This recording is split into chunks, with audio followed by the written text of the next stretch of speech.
Shalom sidang jemaat yang kasih Tuhan. Shalom semua jemaat-jemaat terkasih dalam Tuhan Yesus Kristus. Sebelum kita memulai ibadah, mungkin yang duduk di belakang bisa isi kursi di depan karena di depan sini masih kosong. Iya, di belakang mungkin bisa diisi karena memang pada yang kedua ini tidak sepenuh yang pertama. Iya. Mari saya undang kita bangkit berdiri, kita akan beribadah kepada Tuhan. Kita mau bersorak menyanyikan pujian bagi nama Yesus.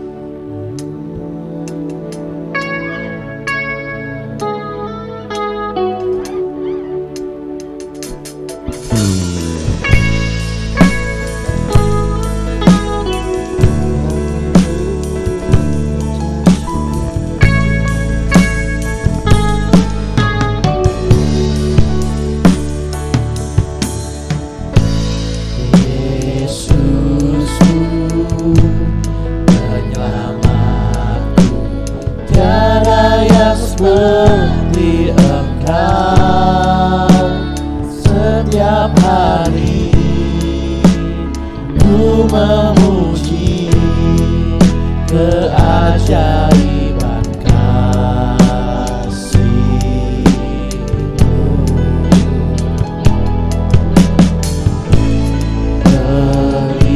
Melibun, menara kekuatan, biarlah semua yang bernafas tak berhenti menyembah-Mu.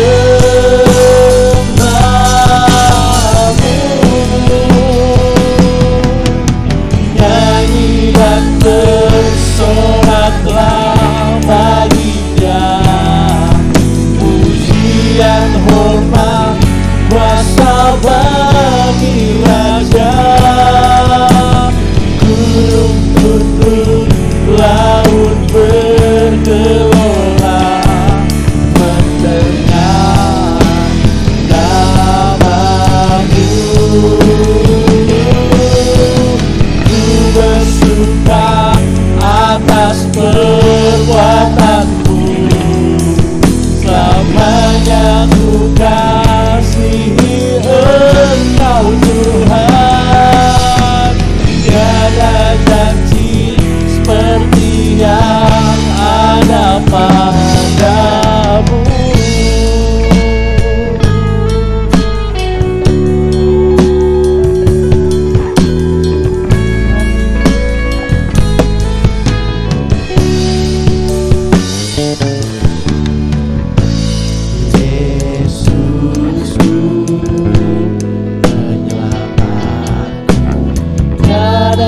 Seperti Engkau setiap hari ku memuji keajaiban kasih-Mu.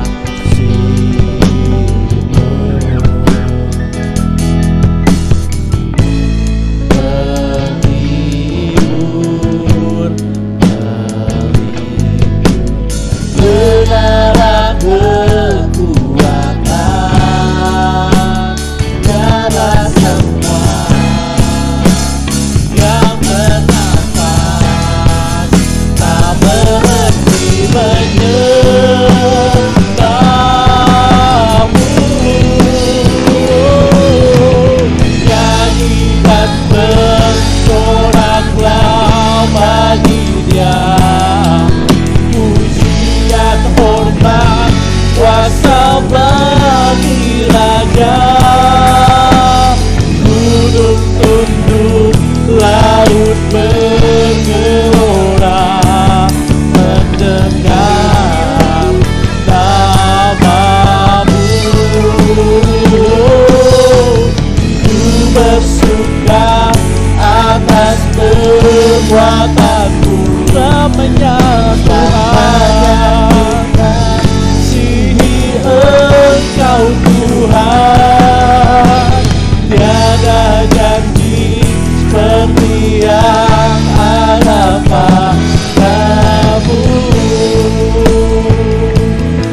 segenap hati kita mau nyanyikan.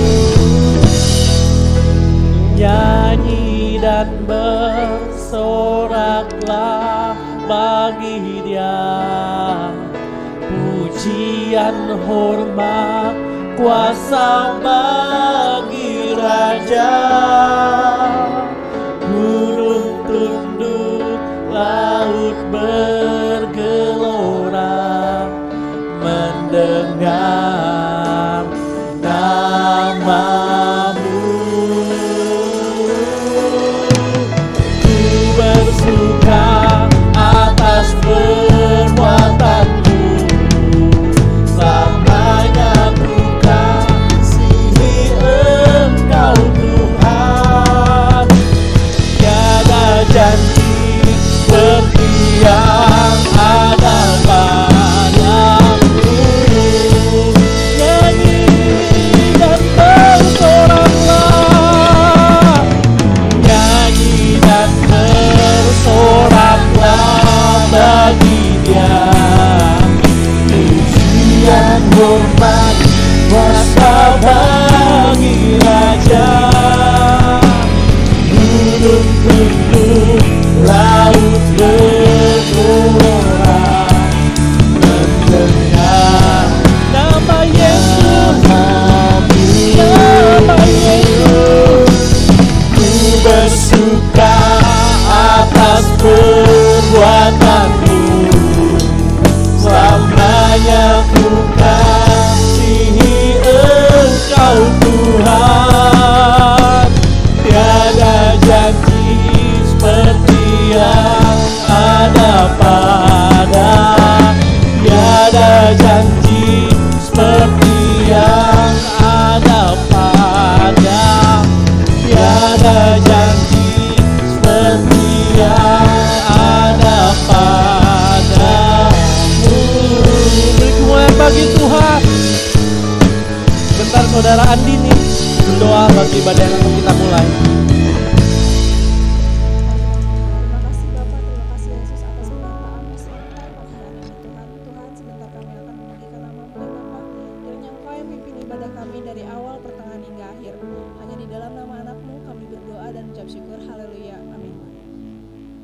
Sebelum kita mulai ibadah kita selanjutnya, kita mau tengok kiri kanan kita, depan belakang kita. Kita memberikan senyuman walaupun kita sedang memakai masker, tapi kita percaya bahwa di tempat ini ada sukacita. Amin.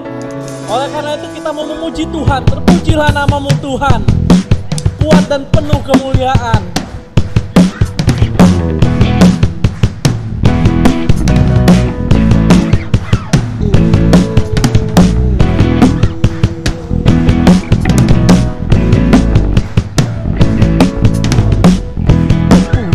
Pujilah nama-Mu Tuhan, kuat dan penuh kemuliaan.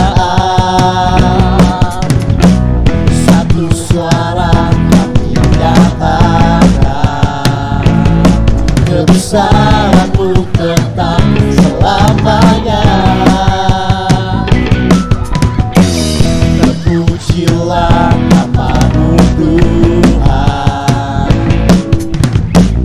dahsyat dan penuh keagungan. Satu hati kami nyatakan, kerajaan-Mu kekal selamanya.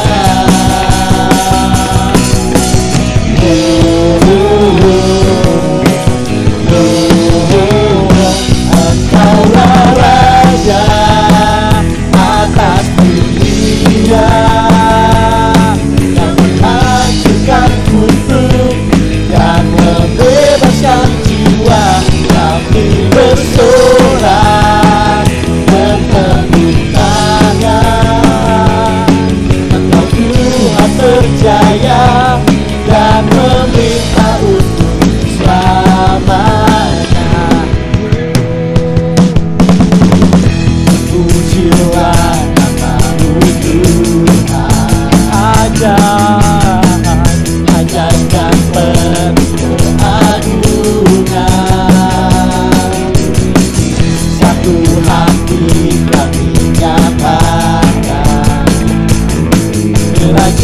kemuliaan-Mu kekal selamanya.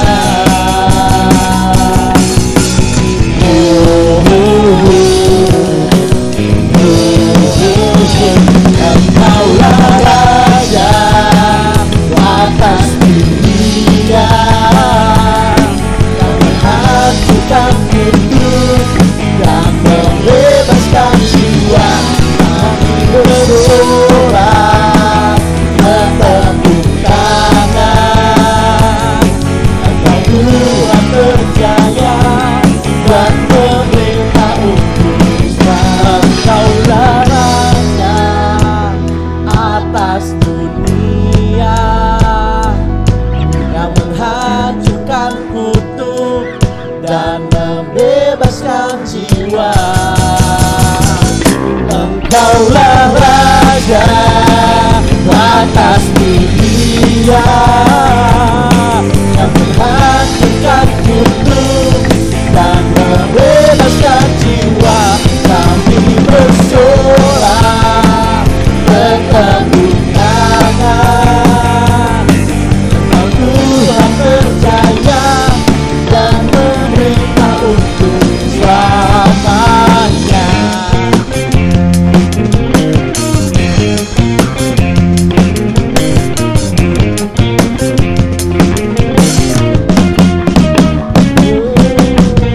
Sekali lagi tepuk tangan buat Tuhan Yesus Kristus.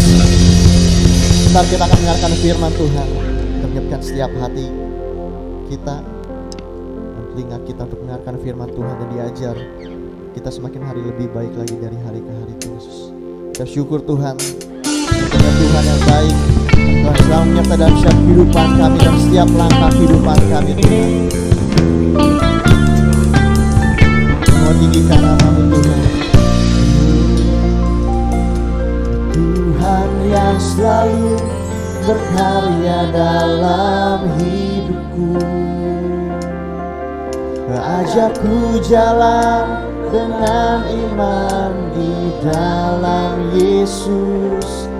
Kau menetapkan rencana yang terindah untuk kemuliaan dan penuh pengharapan. Sebab Tuhan mampu, maka semuanya mungkin. Sebab Tuhan berkehendak, maka semuanya jadi. Kemenangan pasti bisa terjadi, mujizat terjadi karena Tuhan mampu. Kemudian kita percaya Kau mampu dalam setiap langkah kami. Terus menyertai dalam setiap langkah kami Tuhan.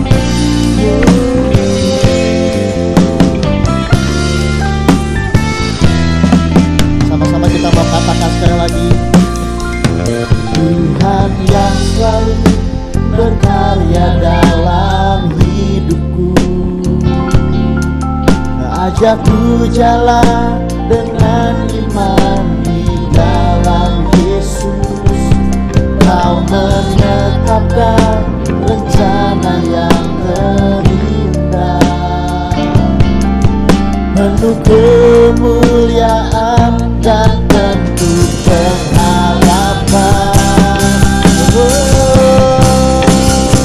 Sebab Tuhan mampu, maka semuanya mungkin. Sebab Tuhan berkehendak, maka semuanya jadi. Kemenangan pasti bisa terjadi, mujizat terjadi karena Tuhan. Sebab Tuhan mampu,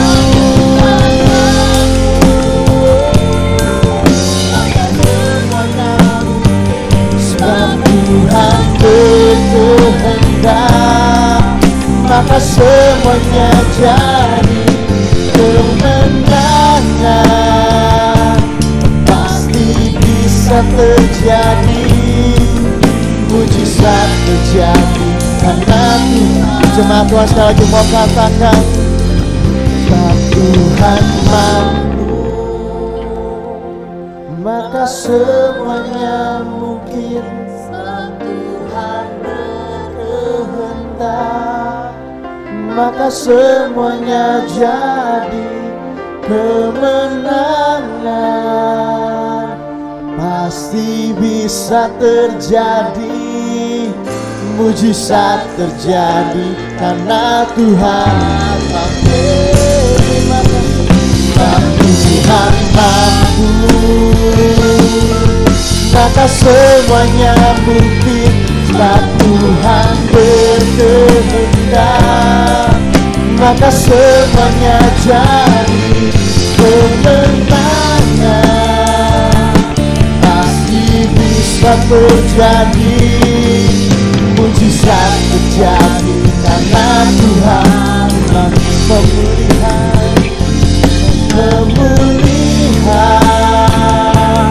pasti bisa terjadi, mujizat terjadi karena Tuhan mampu. Kesembuhan pasti bisa terjadi, mujizat terjadi karena Tuhan mampu.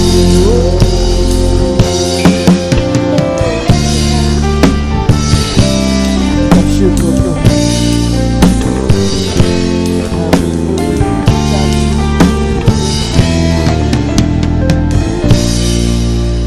Terima kasih Tuhan Yesus buat pagi hari ini kami ucap syukur Tuhan.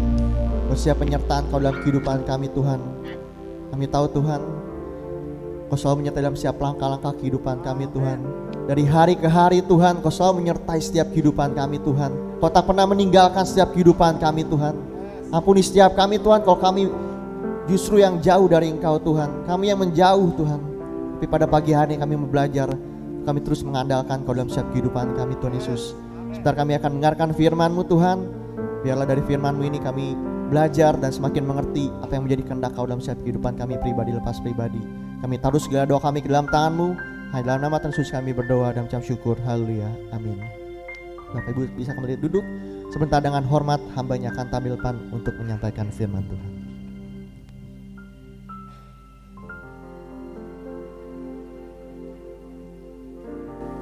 Selamat pagi Bapak Ibu. Apa kabarnya? Ya, saya percaya bahwa pagi hari ini Bapak Ibu dan saya adalah orang-orang yang luar biasa. Kenapa luar biasa? Karena Yesus baik. Ya, karena Tuhan kita adalah Tuhan yang luar biasa.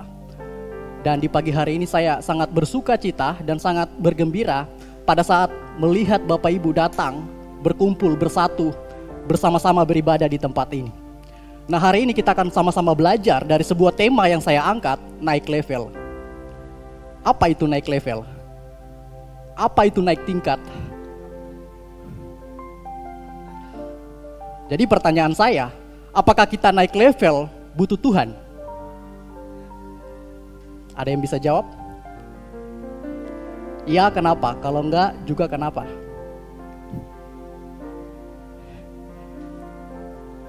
Apakah pada saat kita naik level, kita butuh Tuhan?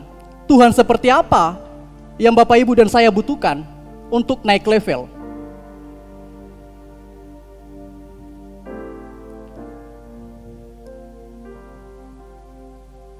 Ya. Jadi saya bertanya kepada Bapak Ibu, Tuhan yang seperti apa?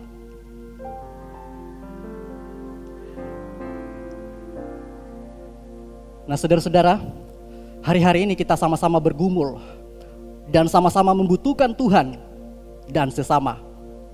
Hari-hari ini kita sama-sama menghadapi COVID, wabah, atau disebut corona. Kita sama-sama bergumul, kalau boleh corona ini bisa cepat selesai, supaya kita bisa bersama-sama berkumpul, bersatu, dan beribadah di tempat ini dengan biasa. Tapi kenyataannya sampai sekarang wabah atau COVID-19 belum selesai-selesai. Jadi Kalau kita naik level, apakah kita butuh Tuhan? Tuhan yang seperti apa yang kita butuhkan? Kita sering datang berdoa di tempat ini. Berdoa buat negara Indonesia supaya wabah kembali menjadi normal.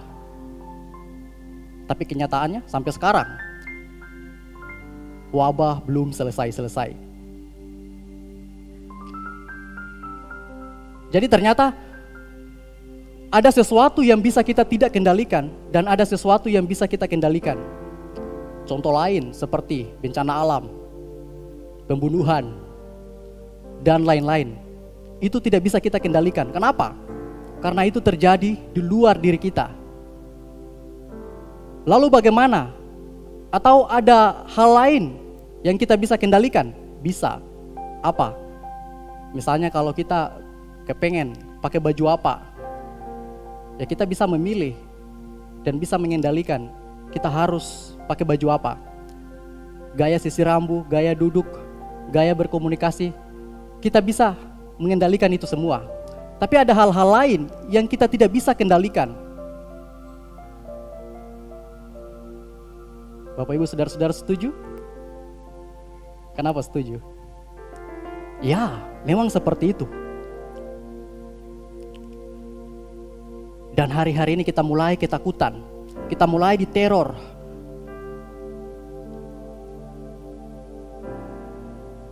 Dan bahkan kita hampir tidak bisa beribadah kepada Tuhan. Kenapa? Karena takut. Kalau kita takut, apakah kita bisa naik level? Apakah kita bisa naik tingkat?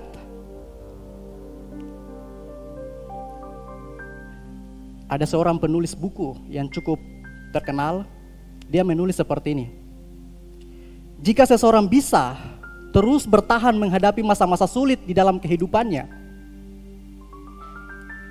kemungkinan besar orang itu tidak bisa dikendalikan oleh rasa takut. Bukankah hal ini masuk akal?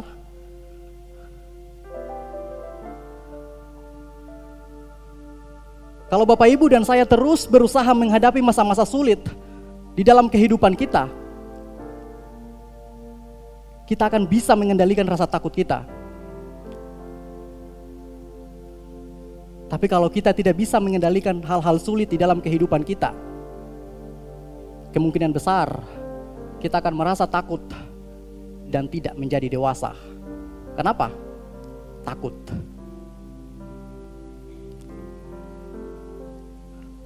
Nah, hari ini kita akan sama-sama belajar dari seorang tokoh yang cukup terkenal di dalam Alkitab. Dia adalah Daud. Daud adalah anak Isai dari Bethlehem Yehuda. Daud adalah cicit Rut dan Boas. Daud adalah sosok atau seorang anak muda yang diceritakan di dalam Alkitab. Apa yang menjadi tugas Daud? Apa yang diceritakan tentang Daud di dalam Alkitab? Daud diceritakan dia adalah seorang gembala yang menggembalakan domba-domba milik ayahnya. Siapa ayah Daud? Ayah Daud adalah Isai dari Bethlehem. Nah, pada zaman Daud ada raja yang sangat berkuasa pada zaman itu. Ia adalah Saul. Pada waktu pemerintahan Raja Saul, tampillah seorang pendekar atau jagoan yang sangat berkuasa yang mempunyai kekuatan yang lebih untuk mengalahkan bangsa Israel. Siapa dia? Siapa yang diceritakan di dalam Alkitab yang disebut jagoan, yang disebut pendekar yang mampu mengalahkan bangsa Israel pada zaman itu? Siapa? Dia adalah Goliat. Goliat adalah seseorang yang sangat ditakuti oleh bangsa Israel, termaksud Saul, raja orang Israel pada zaman itu. Kok Saul bisa takut? Siapa Goliat? Goliat adalah pendekar. Pendekar itu bisa disebut sebagai apa? Sebagai jagoan, sebagai petarung hebat yang bisa mengalahkan lawannya dengan satu pukulan.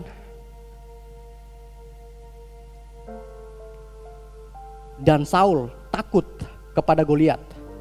Kenapa? Karena dari kecil Goliat sudah terlatih dalam hal berperang. Dan bukan cuma Saul, bahkan tentara orang Israel pun takut menghadapi Goliat pada zaman itu. Nah, saudara-saudara, kemudian datanglah Daud menghadap Raja Saul. Apa yang Daud katakan kepada Raja Saul?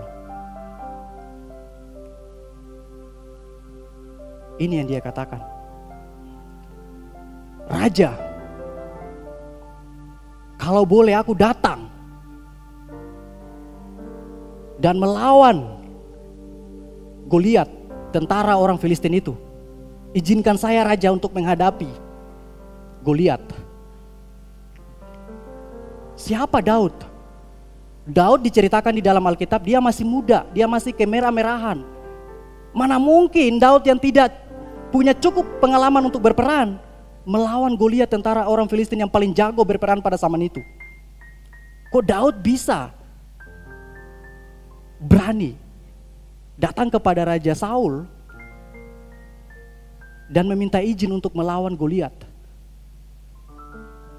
Kemudian Saul dan ketiga saudara Daud mengejek Daud.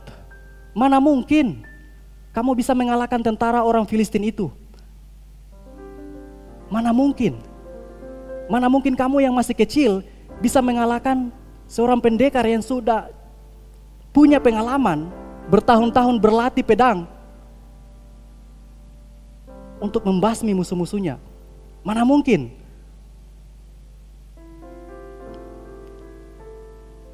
Kemudian Daud berkata kepada Saul seperti ini.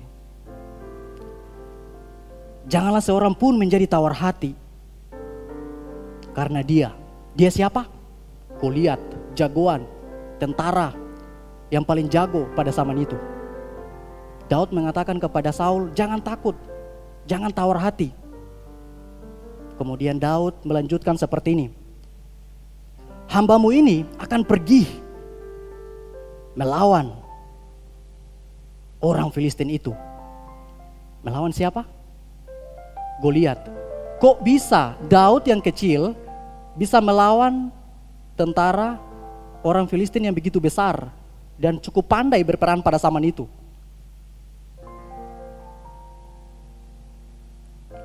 Yang menarik dari Daud adalah ia tidak takut untuk menghadapi Goliat. Ia tidak takut untuk berperan melawan Goliat. Kenapa Daud tidak bisa takut melawan Goliat? Kenapa Daud tidak bisa sama dengan Raja Saul dan beberapa tentara lainnya yang mengawal Saul?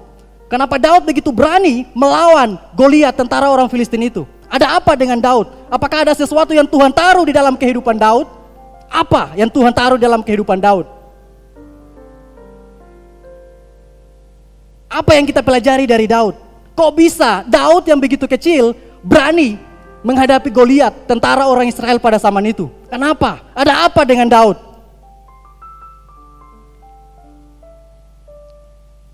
Mari kita sama-sama belajar. Di dalam 1 Samuel 17 ayat yang ke-50, kita akan baca secara bersama-sama. Apakah Daud berhasil mengalahkan Goliat atau Goliat yang berhasil mengalahkan Daud? Bisa ditayangkan? 1 Samuel 17 ayat yang ke-50.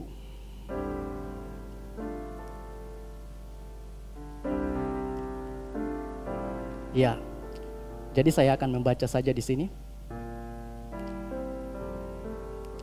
1 Samuel 17 ayat yang ke-50 mengatakan seperti ini. Demikianlah Daud mengalahkan orang Filistin itu. Siapa yang mengalahkan orang Filistin itu? Siapa Daud tadi yang kita pelajari? Dia masih muda, dia masih kemerah-merahan, dia masih kecil. Kok bisa mengalahkan Goliat yang begitu besar, yang begitu pandai berperan? Kok bisa?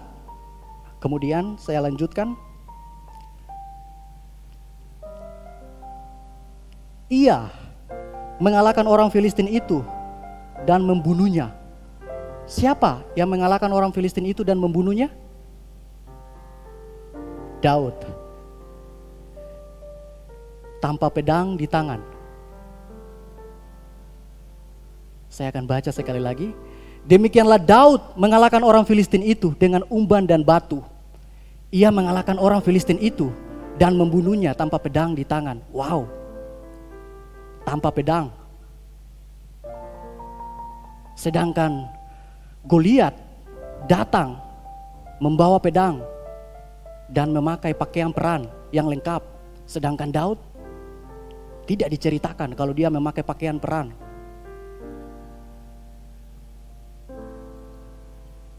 Dia hanya datang dan mengalahkan Goliat dengan apa? Dengan umban dan batu. Ada apa dengan Daud? Kok bisa?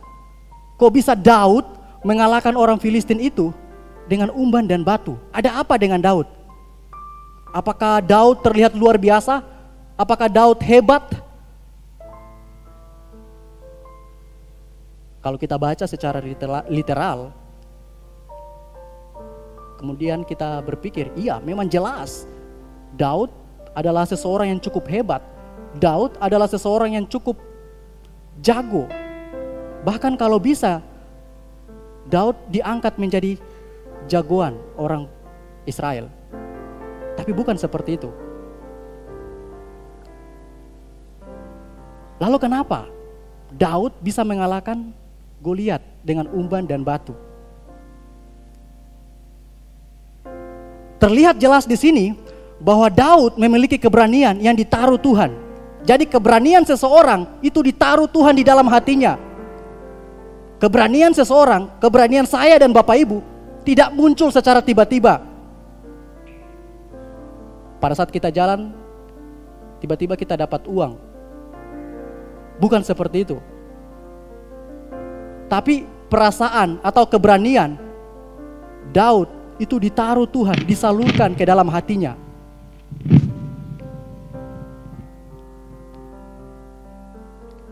Jadi Daud memiliki keberanian. Keberanian yang ditaruh oleh Tuhan.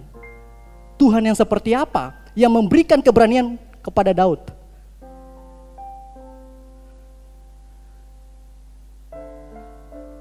Tuhan atau Allah yang menciptakan segala sesuatu yang dari tidak ada menjadi ada. Bukan yang sudah ada dan kemudian ada. Tidak. Tuhan yang memberikan kekuatan, Tuhan yang memberikan kemenangan. Tuhan yang memberikan keberanian bagi Daud sehingga Daud bisa mengalahkan tentara orang Filistin yang paling jago berperan pada zaman itu. Wow.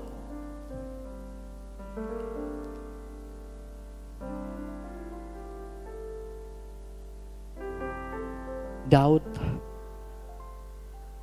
adalah seseorang yang cukup luar biasa ketika Daud ada di tangan Tuhan dan Tuhan memakai Daud untuk mengalahkan Goliat.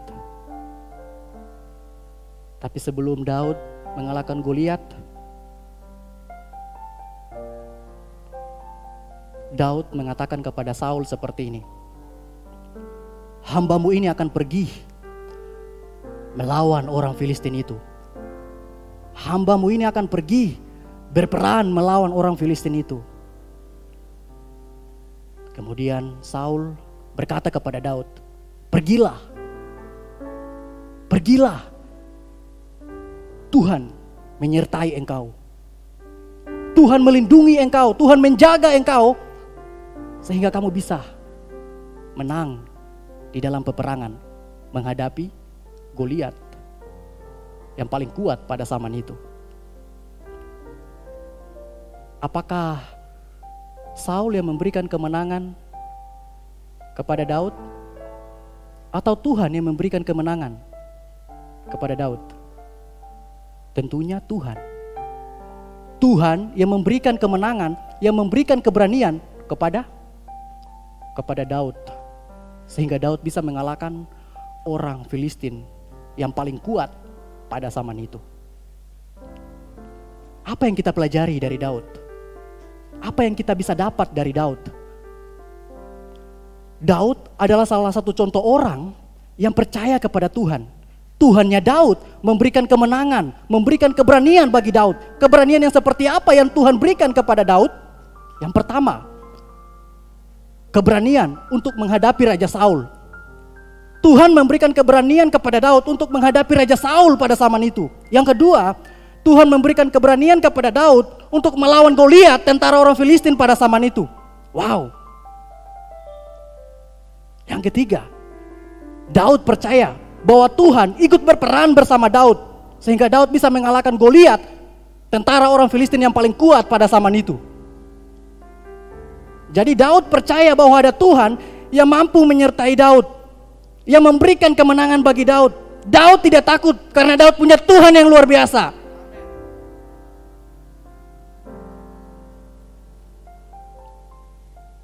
Tuhan yang memberikan kemenangan bagi Daud.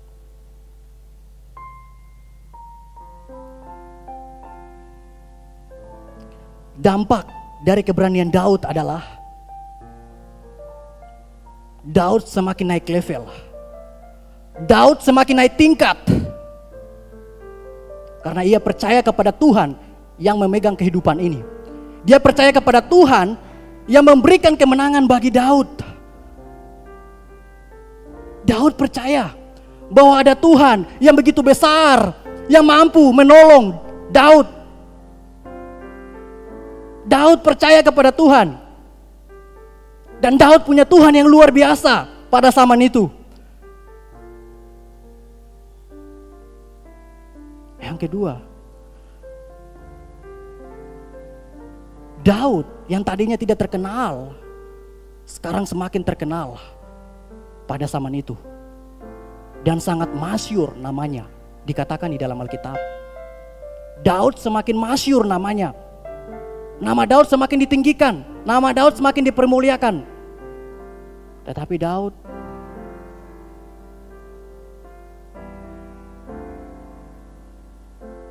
apa? Daud tidak bermegah dengan apa yang dia terima. Dia justru bersyukur, berterima kasih kepada Tuhan yang pemilik hidup ini. Sehingga dia bisa mampu mengalahkan tentara orang Filistin itu. Nama Daud masyhur. Nama Daud terkenal. Siapa yang membuat nama Daud masyhur dan terkenal? Siapa? Tuhan. Kalau saya tidak bisa. Kalau saya tidak bisa membuat Bapak Ibu namanya langsung tiba-tiba terkenal, tidak. Tapi kalau Tuhan pasti bisa. Tuhan pasti bisa membuat Bapak Ibu dan saya dikenal dan memperkenalkan Tuhan. Tuhan selalu menyertai Daud. Jadi apa yang kita pelajari dari Daud pada pagi hari ini Bapak Ibu? Daud berhasil mengalahkan Goliat, tentara orang Filistin pada zaman itu. Daud adalah contoh orang yang percaya kepada Tuhan, yang bergantung penuh bahwa dia bisa mengalahkan Goliat.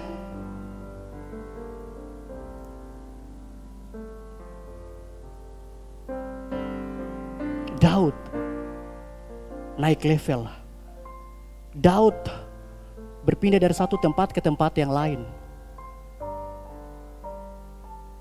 Karena dia mempunyai Tuhan yang luar biasa. Daud tidak takut karena dia punya Tuhan yang luar biasa. Tuhan yang seperti apa yang Daud kenal dan Daud memperkenalkan kepada Bapak Ibu dan saya pagi hari ini? Tuhan yang memiliki kehidupan. Tuhan yang mempunyai segala sesuatu. Dan pada saat Bapak Ibu datang kepada dia, Bapak Ibu tidak akan kekurangan suatu apapun. Itu yang Daud perkenalkan.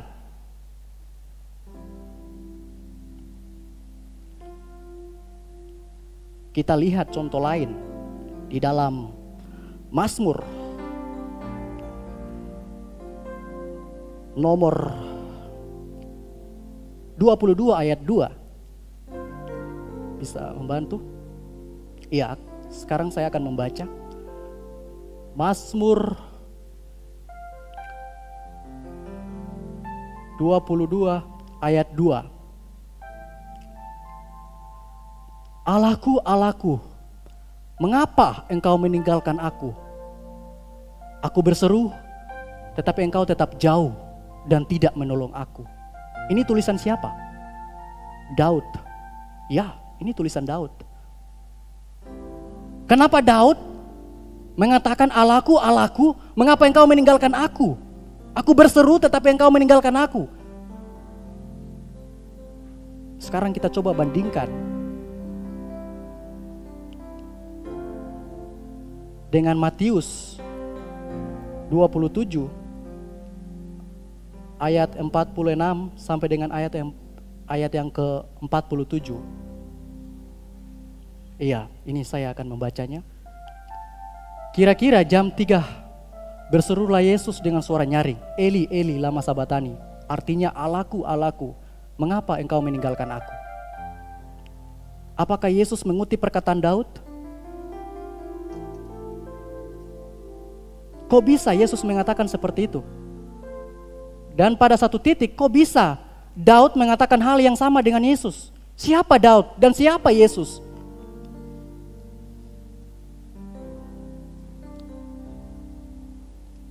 Apakah Daud yang ditinggalkan oleh Tuhan? Atau ini cerita tentang Tuhan Yesus Kristus yang akan disalib? Kemudian Yesus Kristus mengatakan seperti itu. Saya kasih tahu, itu penglihatan Raja Daud tentang Tuhan Yesus Kristus yang nantinya pada saat yang sama dia akan mengatakan, Allahku, Allahku, mengapa engkau meninggalkan aku? Itu bukan kata-kata Daud tentang dirinya sendiri, bahwa Allah meninggalkan Daud, bukan. Tetapi itu perkataan Yesus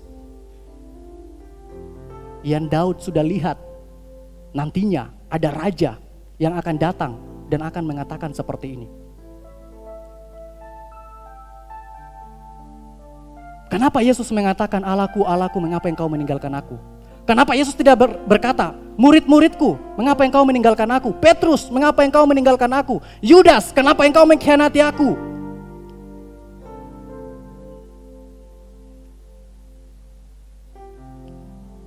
Dan kenapa Yesus tidak mengatakan, Pilatus, kenapa engkau menjatuhi hukuman mati?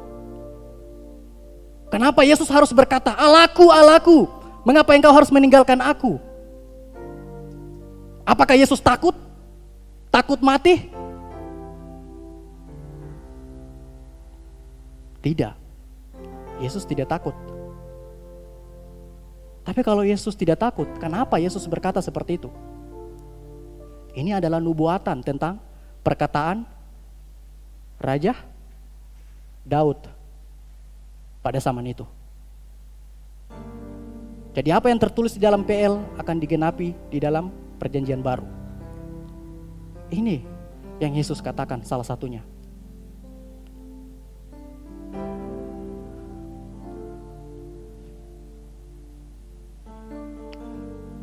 Kata meninggalkan di sini adalah kata ekatelipes di dalam bahasa Yunani. Maksudnya apa? Maksud dari kata ini adalah kata-kata Tuhan Yesus yang bersifat sesuatu tindakan yang cukup memuncak pada zaman itu, yang cukup menggoncang ajaran-ajaran bidat pada zaman itu, sehingga banyak kritikan yang Yesus terima karena dia mengatakan kata-kata ini. Tapi sekali lagi, kata-kata ini adalah kata-kata yang digenapi oleh Tuhan Yesus Kristus, bukan karena Yesus takut. Tidak. Yesus tidak takut.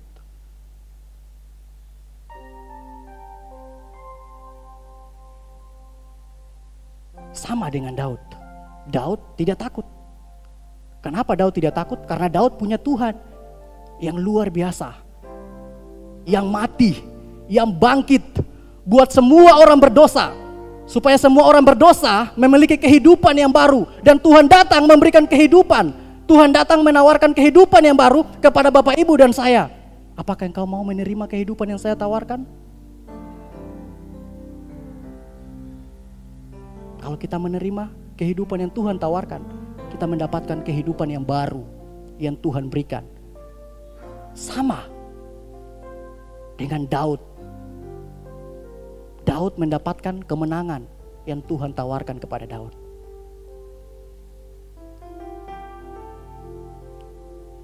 Karena begitu besar kasih Allah akan dunia ini, sehingga Ia mengaruniakan anaknya yang tunggal, supaya setiap orang yang percaya kepadanya tidak binasa, melainkan beroleh hidup yang kekal. Tuhan datang ke dunia membawa kehidupan yang kekal buat Bapak, Ibu, dan saya. Tuhan datang di dunia untuk berteman dengan orang-orang berdosa. Tuhan tidak takut menyebut kita sebagai pendosa, karena Tuhan adalah teman-teman orang berdosa. Apa buktinya? Pada saat pelayanan Tuhan Yesus ketika Dia masih hidup di dunia, Dia disebut siapa? Teman orang-orang berdosa. Dan bahkan sampai Dia mati pun tergantung di atas kayu salib. Di kanan kiri siapa? Orang-orang berdosa.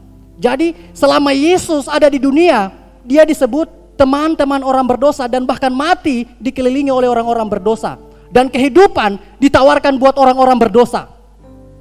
Apakah kita adalah orang-orang yang benar tanpa dibenarkan oleh Tuhan? Kita adalah orang-orang yang berdosa, yang sedang Tuhan datang dan memberikan kehidupan yang baru buat kita.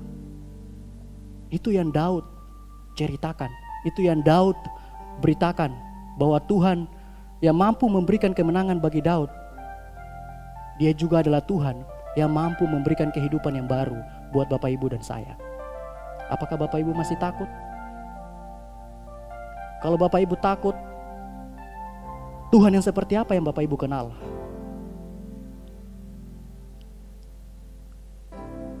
Pertanyaan di dalam hati, kita pulang dan kita tanya berkali-kali di dalam hati kita.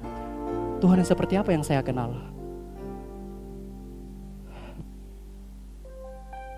Tuhan memberikan free will, atau Tuhan memberikan kendali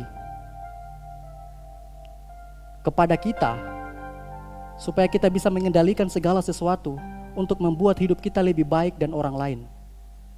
Tetapi kita bisa memilih untuk mengendalikan hidup kita menjadi buruk dan orang lain.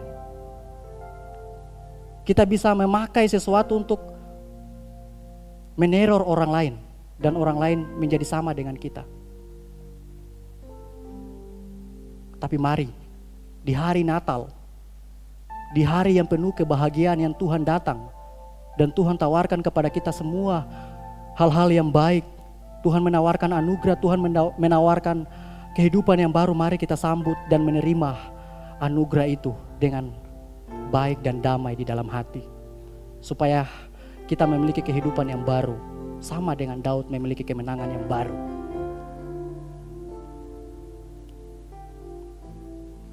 Jadi ketakutan orang Israel pada zaman itu adalah Goliat. Goliat adalah ketakutan orang Israel pada zaman itu. Jadi saya akan bertanya, apa Goliat Bapak, Ibu, dan saudara-saudara sekalian? Apa yang menjadi Goliat Bapak, Ibu? Apa yang menjadi ketakutan Bapak, Ibu saat ini? Apa yang menjadi Goliat Bapak, Ibu di tahun 2020 ini? Apa? Mari kita sama-sama berperan melawan Goliat, melawan rasa takut kita, untuk menerima kehidupan yang baru yang Tuhan berikan kepada kita. Mari, saya mengajak Bapak, Ibu, dan saya untuk melawan karena kita menerima anugerah, menerima kehidupan yang baru, dan kita sekarang melawan untuk takutkan Goliat atau ketakutan kita. Jadi sekarang kita sudah menerima anugerah, kabar baik bahwa Tuhan datang memberikan hidup buat saya dan Bapak Ibu. Sekarang saya punya pertanyaan yang akan dipikirkan.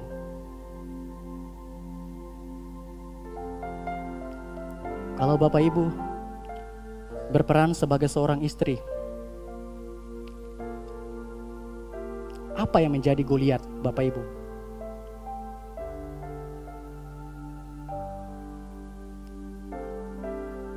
Kalau bapak-bapak berperan sebagai seorang ayah, apa yang menjadi Goliat bapak-bapak? Apa yang menjadi ketakutan?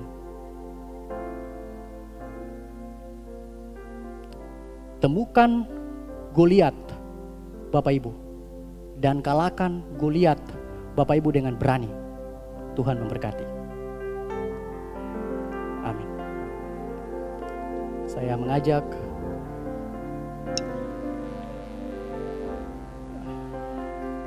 WL dan Singer untuk tampil ke depan. Akan membantu saya untuk menyanyikan pujian yang terakhir.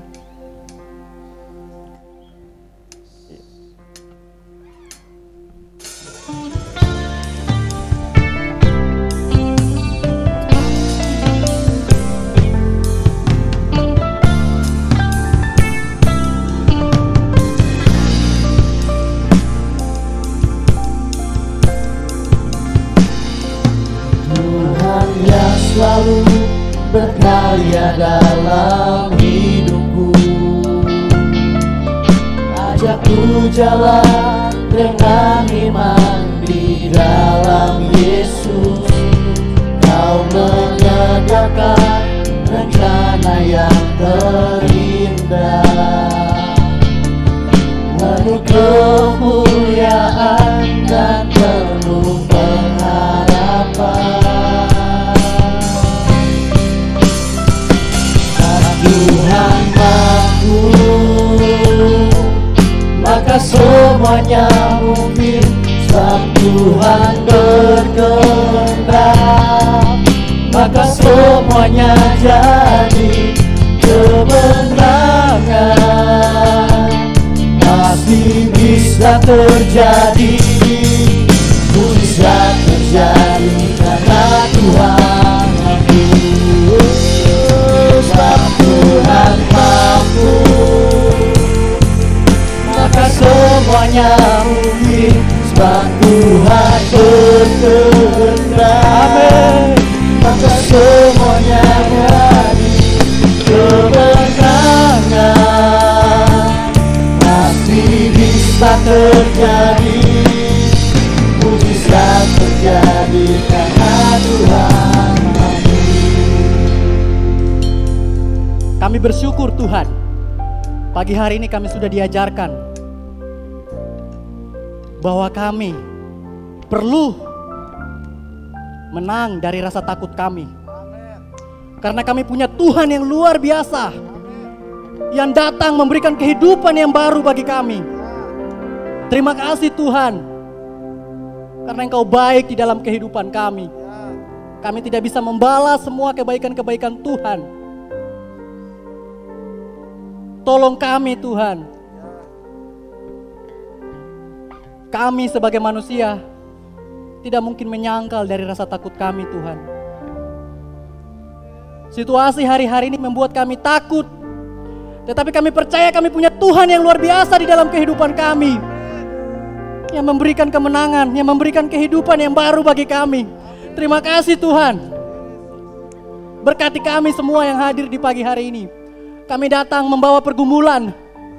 Tuhan jawab pergumulan kami sesuai dengan waktu Tuhan yang Tuhan sudah tetapkan di dalam kehidupan kami. Kami bersyukur Tuhan. Kami serahkan hanya di dalam nama Tuhan Yesus Kristus kami sudah berdoa. Amin.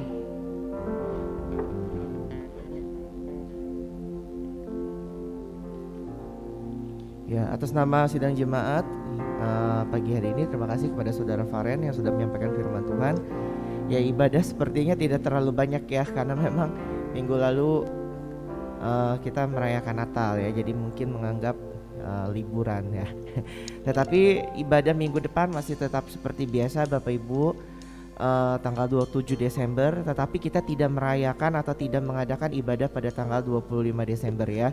Jadi kita untuk bisa tetap tidak terlalu banyak kegiatan terlebih dahulu di dalam masa sekarang. Lalu Bapak Ibu Gembala memang tidak hadir ibadah hari ini karena sebentar sore kita jemaat GBT Kerawang akan merayakan atau bersama-sama ibadah Natal jemaat GBT Kerawang ya. Jadi mereka mempersiapkan diri supaya tidak terlalu banyak ikut kegiatan Bapak dan Ibu Gembala. Jadi terus juga doakan untuk kelancaran sebentar sore ya ibadah Natal di Kerawang. Nah lalu ya Natal GBT Rengas Dengklok yang minggu lalu kita sudah adakan. Terima kasih untuk pemberian semua yang sidang jemaat Rengas Dengklok berikan, dan puji Tuhan kita mendapatkan artinya dananya yang dikumpulkan itu masih tersisa, kalau nggak salah kurang lebih sekitar 28 juta rupiah. Mungkin laporan selengkapnya akan diinformasikan pada ibadah minggu depan. Lalu terima kasih juga yang disampaikan oleh Bapak Gembala untuk semua jemaat dan terutama panitia Natal yang sudah melayani di dalam minggu lalu di dalam ibadah Natal di Rengas Dengklok. Sekian pengumuman, mari sama-sama kita akan bangkit diri, kita akan akhiri ibadah kita saat pada pagi hari ini. Kita akan menyanyikan lagu Terima Kasih Tuhan untuk kasih setiamu.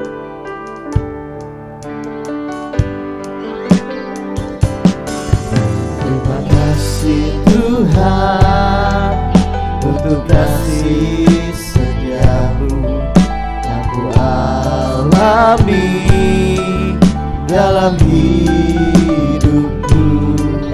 Terima kasih Yesus untuk kebaikan-Mu sepanjang hidupku. Terima kasih Yesusku buat anugerah yang Kau beri, sebab hari ini Tuhan adakan syukur bagi. Mari sama-sama kita akan angkat kita. Pulanglah kita sidang jemaat Tuhan dengan membawa berkat daripada Allah Bapa kita, kasih setianya dari anaknya yang tunggal yaitu Yesus Kristus, serta persekutuan dengan rohnya yang kudus. Biarlah berkat ini menyertai hidup kita mulai dari hari ini hingga hari-hari ke depan sampai Tuhan menjemput kita semua. Dan kami serahkan doa kami, ibadah kami hanya di dalam nama Tuhan Yesus. Kami sudah berdoa dan mengucap syukur. Haleluya, amin. Selamat pagi, Tuhan Yesus memberkati.